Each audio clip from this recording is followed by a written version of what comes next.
नमस्कारम सद्गुरु। मंदिर में अपना नाम, नक्षत्र और गोत्र बताकर पूजा करने का क्या महत्व है? ये चीजें बहुत महत्वपूर्ण थी जब देवताओं को एक खास तरह से बनाया जाता था। जब मैं कहता हूं कि देवताओं को एक खास तरीके से बनाया जाता था, देखिए ये सब एक बड़ी खिचड़ी बन गया है। ये एक बड़ी खिचड़ी बन गया है क्योंकि इस संस्कृति को जीवन की अभूतपूर्ण जटिलताओं को समझकर बनाया गया था। लेकिन वे साधन और संस्थाएं जिन्हें इसे एक पीढ़ी से दूसरी पीढ़ी तक पहुंचाना था, वे पिछले 1800 सालों में बाहरी हमलों वगैरह की वजह से बुरी तरह से बिखर गए। like that. Otherwise, this is a very sophisticated science.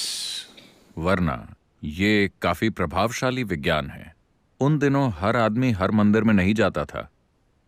कुछ मंदिर थे जो सभी की भलाई के लिए थे, वहां हर कोई जाता था। लेकिन किसी खास वजह के लिए लोग अपने कुल देवता के पास ही जाते थे। यहां तक कि आज भी उनके अवशेष मिलते हैं। लोग वहां जाते हैं, लेकिन हो सकता है कि ये देवता अब वैज्ञानिक समझ के आधार पर न बनाए गए हों। तो कुल देवता क्यों बनाए गए? आज अगर कोई 100 साल पहले मरा था, तो भी खुदाई करने पर अगर उनको एक छोटी सी हड्डी भी मिलती है, तो वो उसे लेबोरेटरी में ले जाकर डीएनए चेक करके और आपका डीएनए चेक करके बता सकते हैं कि ये आपके दादाजी थे। है कि नहीं?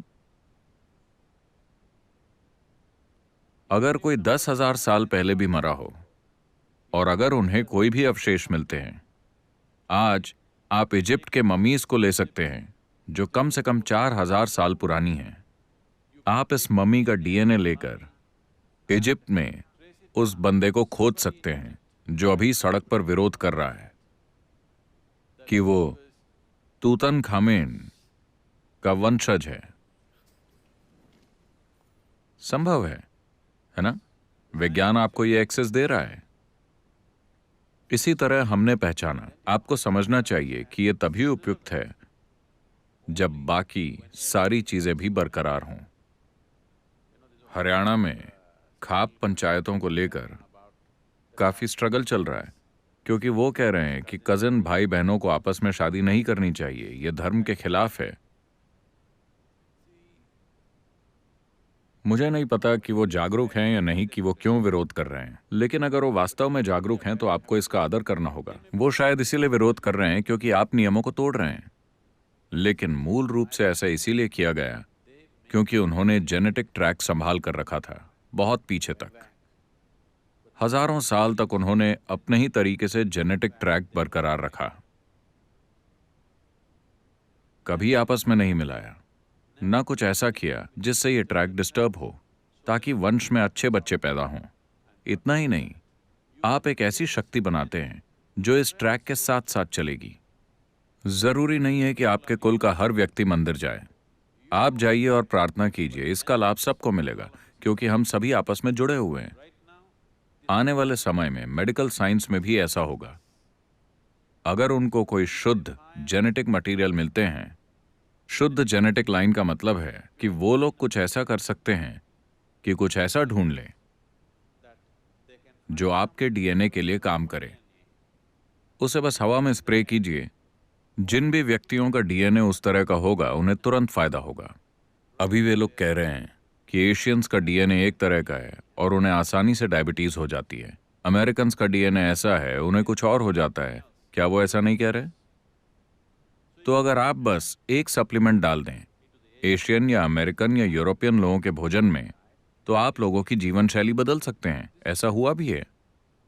यूनाइटेड स्टेट्स में ऐसा हुआ है कि उन्होंने कुछ चीजें अपने ब्रेड बनाने और बाकी कई सामग्रियों में डाली। कई बीमारियां जिनसे वो 40-50 के दशक में पीड़ित थे, वो अब खत्म हो गई हैं क्योंकि लोगों का डीएनए वैसा है और उनका इलाज कर दिया गया उनके जाने बिना। आज की जनरेशन को ये पता भी नहीं है, लेकिन ये उनकी ब्रेड का हिस्सा है। वो कुछ चीजें खा रहे हैं और कुछ चीजों का अपने आप इलाज हो रहा है। उदाहरण के लिए 50 के दशक में यूनाइटेड स्टेट्स में बड़ी संख्या में लोग डायबिटीज से ग्रस्त थे, जो कि अभी भारत में हो रहा है। उन्होंने पाया कि D3 विटामिन अगर इसे उन लोगों के खाने में डाला जाए तो उनकी डायबिटीज ठीक हो जाएगी। उन्होंने D3 विटामिन ब्रेड में डाला और अमेरिका में काफी लोगों की डायबिटीज ठीक हो गई। अब ये हमारे पास आ रही है। लेकिन अगर हम D3 खाते हैं तो ये हमारे एशियन जेनेटिक्स के लिए उसी तरह से काम नहीं करेगा। हमें कुछ और ढूंढना होगा। हम आपको बता सकते हैं कि आपको क्या खाना चाहिए। तो उन्होंने इसे समझा और इस जेनेटिक लाइन को सख्ती से बनाए रखा और एक शक्ति के स्रोत की स्थापना की इस विशेष DNA के लिए, इस विशेष प्रकार के जेनेटिक ट्रेंड के लिए। और जब वे वहां जाते हैं तो वो ऊपर बैठे किसी भगवान से ये सब नहीं कह रहे। वे बस ये रजिस्टर करा रहे हैं कि ये मैं हूं, मैं इस वंश से हूं, ये मेरा गोत्र है, ये मेरा नक्षत्र है, ये मेरा कुल है।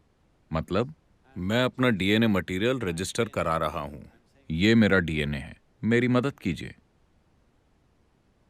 ये सबसे वैज्ञानिक तरीका है। विज्ञान जो खराब हो गया, टेक्नोलॉजी सही तरीके से ट्रांसफर नहीं हुई, आज ये सब खिचड़ी बन गया है।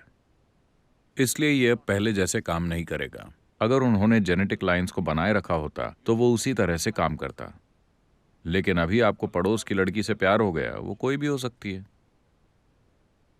आपकी पसंद उन चीजों को बनाए रखने से ज्यादा अहम हो गई है। मेरा मतलब समाज बदल गया है, तो उन चीजों का अब मतलब नहीं रहा। लेकिन जब चीजें सही तरह से बरकरार थीं, तो इसका महत्व था।